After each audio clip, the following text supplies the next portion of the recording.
yang terkasih di dalam Kristus, semoga semua kita tetap ada di dalam naungan pemeliharaan tangan kasih Tuhan. Kita kembali diperjumpakan di dalam persekutuan doa pagi GKI Gading Indah pada hari ini.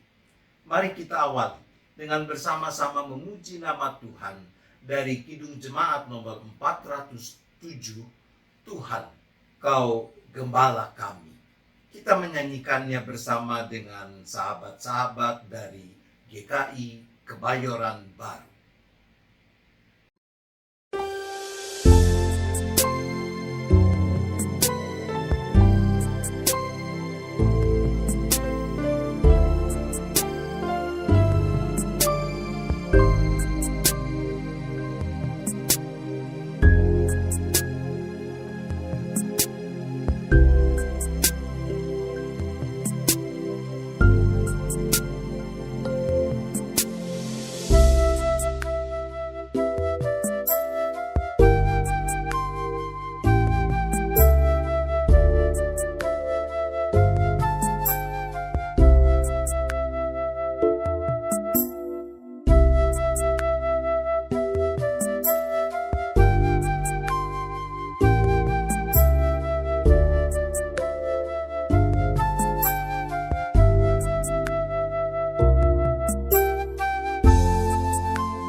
Mari kita berdoa.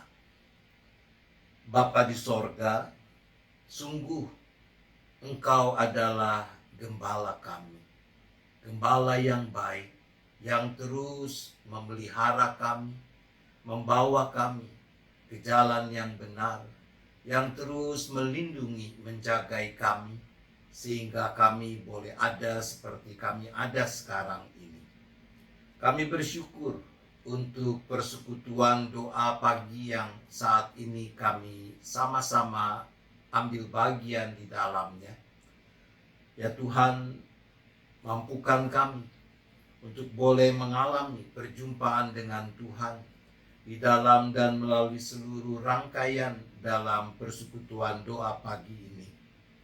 Kalau sebentar kami juga akan membaca, mendengar, dan merenungkan sebagian dari apa yang dipersaksikan oleh Alkitab akan kebenaran-Mu.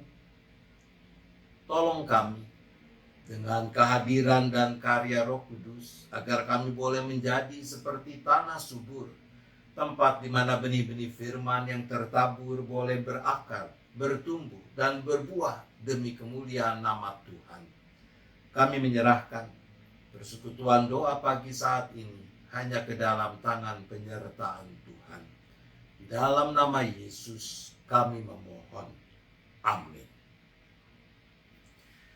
Teks Alkitab yang akan bersama-sama kita baca, kita dengar, kita renungkan terambil dari kitab Mazmur. Mazmur pasal 139 ayat 1 sampai dengan ayat 12. Mazmur pasal 139 ayat 1 sampai dengan ayat 12 mempersaksikan demikian. Tuhan, Engkau menyelidiki dan mengenal aku. Engkau mengetahui kalau aku duduk atau aku berdiri. Engkau mengerti pikiranku dari jauh. Engkau memeriksa aku kalau aku berjalan dan berbaring. Segala jalanku kau maklumi. Sebab sebelum lidahku mengeluarkan perkataan, sesungguhnya semuanya telah kau ketahui ya Tuhan. Dari belakang dan dari depan engkau mengurung aku, dan engkau menaruh tanganmu atasku. Terlalu ajaib bagiku pengetahuan itu, terlalu tinggi, tidak sanggup aku mencapainya. Kemana aku dapat pergi menjauhi rohmu? Kemana aku dapat lari dari hadapanmu? Jika aku mendaki ke langit, engkau di sana. Jika aku menaruh tempat tidurku di dunia orang mati, di situ pun engkau. Jika aku terbang dengan sayap fajar dan membuat kediaman di ujung laut, juga di sana tanganmu menuntun aku, dan tangan kananmu memegang aku. Jika aku berkata, biarlah kegelapan saja melingkupi aku dan terang sekelilingku menjadi malam, maka kegelapan pun tidak menggelapkan bagimu, dan malam menjadi terang seperti siang, kegelapan sama seperti terang. Demikian apa yang sudah kita baca dan dengar dari bagian kesaksian Mazmur 139 ini. Maka kita adalah orang-orang yang berbahagia kalau dengan kesungguhan kita mendengar, kita memelihara, dan kita melakukan kebenaran firman Tuhan. You were always on my mind. You were always on my mind. Kenal lagu itu? Mungkin generasi milenial dan yang selanjutnya agak asing ya dengan lagu itu. Judul lagu itu Always on My Mind. Dan itulah juga yang menjadi tema perenungan kita dalam persekutuan doa pagi saat ini. Always on my mind. Lagu yang diciptakan oleh Wayne Carson, Johnny Christopher, dan Mark James ini dipopulerkan oleh Elvis Presley pada tahun 1972. 10 tahun kemudian, tahun 1982, kembali populer ketika dibawakan oleh Willie Nelson. Dan terakhir, tahun 2007, lagu ini juga menjadi populer lagi ketika dibawakan oleh Michael Bublé. Saudara, ini awal kisah terciptanya lagu Always on My Mind, sebagaimana dituturkan oleh Wayne Carson. Sekitar tahun 1971 akhir, sebagai seorang musisi dan pencipta lagu, Carson sedang mengerjakan sebuah proyek musik di kota Memphis. Ternyata pekerjaannya itu mengharuskan ia menunda kepulangannya selama sekitar 10 hari. Maka Carson menelpon istrinya di rumah tempat tinggal mereka di Springfield, Missouri. Lewat telepon itu, Carson minta maaf kepada istrinya karena terpaksa menunda kepulangannya. Istri Carson marah. Lalu Carson berkata, "Aku tahu bahwa kerap kali aku bepergian, tapi sepanjang waktu aku selalu memikirkanmu." Percakapan itu menginspirasi Carson untuk mulai menulis lagu Always on My Mind. Saudara, kalau kita simak lirik lagu ini, kita menemukan bahwa yang ingin diungkapkan lewat lagu ini adalah sebuah pengakuan, penyesalan, dan permohonan maaf. Misalnya bagian syair yang mengatakan, "Mungkin aku tidak memperlakukanmu dengan cukup baik seperti seharusnya. Aku tidak pernah menyediakan waktu untuk hal-hal kecil yang seharusnya kukatakan dan kulakukan. Bukti bahwa aku mencintaimu."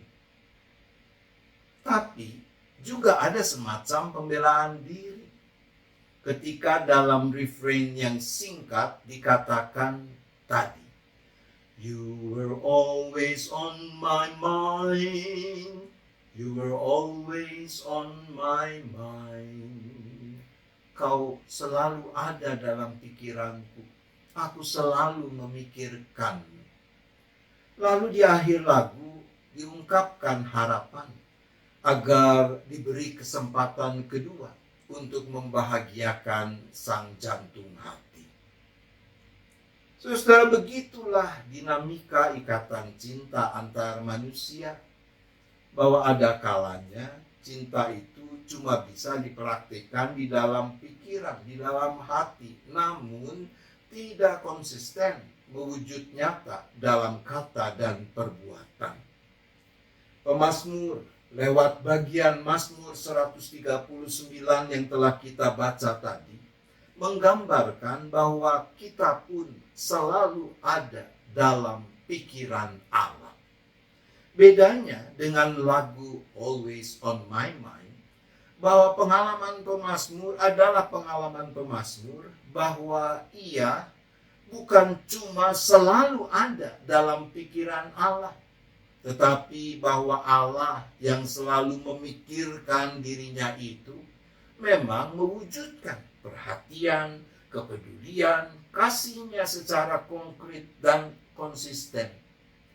Bagaimana Allah menyelidiki dan mengenal pemazmur, mengetahui, mengerti pikirannya, memeriksa, memaklumi segala jalan yang ditempuh pemazmur. Bagaimana Allah mengurung pemazmur di dalam pelukan kasihnya, menaruh tangan kasihnya atas pemazmur. Secara dramatis kita membaca tadi pemazmur mempersaksikan, "Jika aku mendaki ke langit, engkau ada di sana. Jika aku menaruh tempat tidurku di dunia orang mati, di situ pun engkau. Jika aku terbang dengan sayap fajar dan membuat kediaman di ujung laut, juga di sana tanganmu akan menuntun aku dan tangan kananmu memegang aku." Luar biasa, saudara-saudara.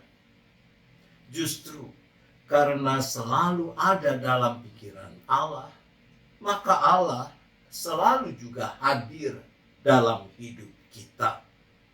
Ia hadir kala kita bersuka bergembira, tapi juga hadir di saat kita berduka.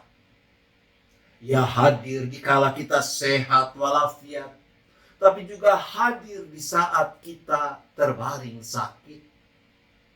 Ia hadir sewaktu kita berkecukupan, namun juga hadir di kala kita berkekurangan. Ia juga hadir kala kita berada di persimpangan antara taat atau berontak pada kehendaknya.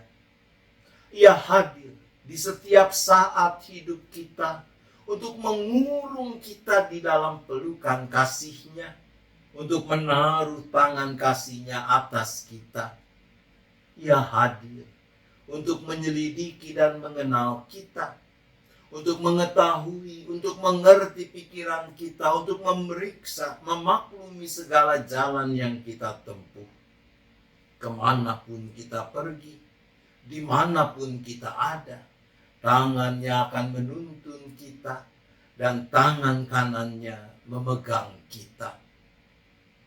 Persoalannya adalah apakah kita juga terus merawat dan mengasah kepekaan kita terhadap kehadiran Allah dalam hidup kita. Apakah Allah pun selalu ada dalam pikiran kita sebagaimana kita selalu ada dalam pikiran Allah? Jangan-jangan kalau kita merasa Allah meninggalkan kita, Allah tidak membuka jalan bagi kita, penyebabnya adalah kekurang pekaan kita untuk mengalami kehadiran Allah. Karena kita lebih fokus pada apa yang kita ingin agar Allah perbuat bagi kita, dan bukannya membuka hati pada apa yang Ia tetapkan untuk Ia lakukan bagi kita. Saudara, saya pikir itulah juga yang dimaksudkan ketika di dalam surat Kolose pasal 3 ayat 1 dan 2 dikatakan, karena itu kalau kamu dibangkitkan bersama dengan Kristus, carilah perkara yang di atas di mana Kristus ada duduk di sebelah kanan Allah. Pikirkanlah perkara yang di atas, bukan yang di bumi. Percaya dan alamilah bahwa kita selalu ada dalam pikiran Allah. Sambutlah itu lewat kesungguhan kita untuk juga selalu menghadirkan Allah dalam pikiran kita. Tuhan menolong kita. Amin. Mari kita berdoa. Bapa di sorga, Allah yang maha hadir dan karenanya juga ada bersama dengan setiap kami dimanapun kami berada. Ampunilah kami ya Bapa, kalau kami sebagai anak-anak Tuhan kadang-kadang merasa Engkau meninggalkan kami, Engkau tidak membuka jalan bagi kami, dan ternyata penyebabnya adalah kekurangpekaan kami untuk mengalami kehadiran Allah. Kuatkan, teguhkan iman, pengharapan, penyerahan kami kepadamu melalui kesungguhan kami untuk juga senantiasa menghadirkan Allah di dalam pikiran kami, untuk menundukkan segala kehendak kami pada kehendak-Mu, agar dengan demikian setiap jalan yang Kau bukakan boleh kami lihat dan kami ikuti.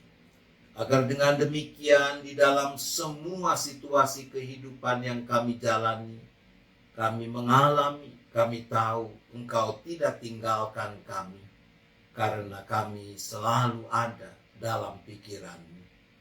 Dengan keyakinan itulah ya Bapa, kami menyerahkan keberadaan setiap kami, para anggota dan simpatisan beserta keluarga masing-masing dengan rupa-rupa pergumulan yang dialami. Mungkin ada yang masih bergumul dengan sakit penyakit, ada yang dalam proses pemulihan, mungkin ada yang punya persoalan karena masalah sumber penghidupan, pekerjaan, usaha. Barangkali ada yang sedang punya beban karena ketidakharmonisan dalam relasi antar anggota keluarga. Kami juga berdoa untuk pasutri-pasutri yang rindu untuk bisa mendapatkan kehadiran anak dalam hidup pernikahan mereka. Kami juga berdoa bagi keluarga-keluarga yang terancam oleh perpecahan karena ketidakharmonisan yang ada di ambang perceraian dan sejenisnya. Ya Bapa, apapun persoalan kami, Kami percaya bahwa kasih setiamu terlebih besar daripada semuanya itu. Oleh karenanya mampukan kami untuk terus menggenggam tangan kasih-Mu yang terulur menopang untuk memeliharakan kami. Saat ini ya Bapa, kami juga berdoa bagi gereja-Mu di mana-mana tempat, khususnya juga jemaat GKI Gading Indah, dalam menjalani hidup persekutuan, pelayanan, dan kesaksiannya sebagai tubuh Kristus yang diutus, yang Tuhan hadirkan di dunia ini untuk ikut serta mengemban misi Allah, mewujudkan shalom, damai sejahtera kerajaan Allah bagi dunia. Biarlah sekalipun di sana sini mungkin ada rintangan, ada penghalang yang harus dihadapi, gereja-gereja-Mu tetap tekun setia melakukan tugas panggilan-Mu. Kami secara khusus berdoa untuk persiapan-persiapan dalam rangka penyelenggaraan kebaktian peringatan kenaikan Tuhan Yesus Kristus pada hari Kamis mendatang. Utamanya juga untuk kebaktian gabungan yang akan diselenggarakan oleh jemaat GKI Agape, GKI Kelapa Cengkir, serta GKI Gading Indah. Tuhan yang sudah sertai di dalam persiapan-persiapan, maka Tuhan jugalah yang sempurnakan penyelenggaraannya, agar lewat kebaktian itu, iman jemaat Tuhan boleh makin diteguhkan. Bapa di sorga, kami juga serahkan rangkaian kegiatan persekutuan doa pra-Pentakosta yang akan dilakukan hari Jumat dan seterusnya sampai peringatan Pentakosta. Tuhan sempurnakan dan Tuhan pakai kegiatan persekutuan doa pra-Pentakosta itu menjadi sarana yang baik bagi pertumbuhan iman jemaat-Mu. Bapa, kami juga tetap menyerahkan keberadaan bangsa dan negara kami dengan rupa-rupa pergumulan, persoalan yang masih dihadapi. Engkau yang terus memberikan hikmat, kekuatan, keberanian, kemauan kepada para pemimpin bangsa kami untuk terus memilih hanya apa yang benar, melakukannya dengan cara yang benar, agar kerinduan kehidupan bersama di tengah keragaman boleh makin diwarnai dengan keadilan, dengan kebenaran, di mana kedamaian dan kesejahteraan juga makin mewujud nyata. Terima kasih ya Bapa, kami bersyafaat hanya di dalam nama Tuhan Yesus Kristus. Amin. Mari Ibu Bapak Saudara, kita menyanyikan lagu penutup dari PKJ nomor 258. Ku ingin selalu dekat padamu.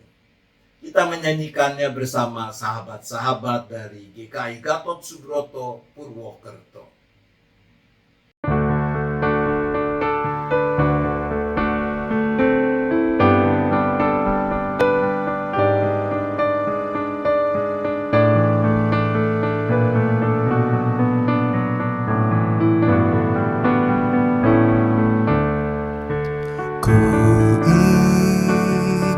Selalu dekat padamu.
kita kembali berdoa. Di penghujung persekutuan doa pagi ini, kami kembali datang ya Bapa. Kami menyerahkan seluruh keberadaan kami ke dalam tangan kasih-Mu. Biarlah Engkau yang berkenan untuk memberikan berkat-Mu yang cukup kepada setiap kami. Baik itu dalam bentuk kekuatan, kesehatan tubuh yang secukupnya, juga kecukupan di dalam penghidupan setiap keluarga kami, kemampuan melakukan tugas tanggung jawab dalam diri setiap anggota keluarga, dan terutama Tuhan peliharakanlah keteguhan iman, pengharapan, penyerahan kami tetap kepadamu. Mampukan kami untuk makin memuliakan Tuhan lewat kata perbuatan kami yang menunjukkan bahwa Engkau selalu ada dalam pikiran kami. Terima kasih Bapa, kami memohon pengampunan-Mu atas segala dosa, kesalahan, dan pelanggaran kami, agar anugerah-Mu tidak terhalang karenanya. Arahkan hati saudara pada Tuhan, sambutlah berkat-Nya. Kasih Allah Bapa, kasih karunia Tuhan Yesus Kristus, dan persekutuan Roh Kudus besertalah dengan saudara sekalian sampai selama-lamanya.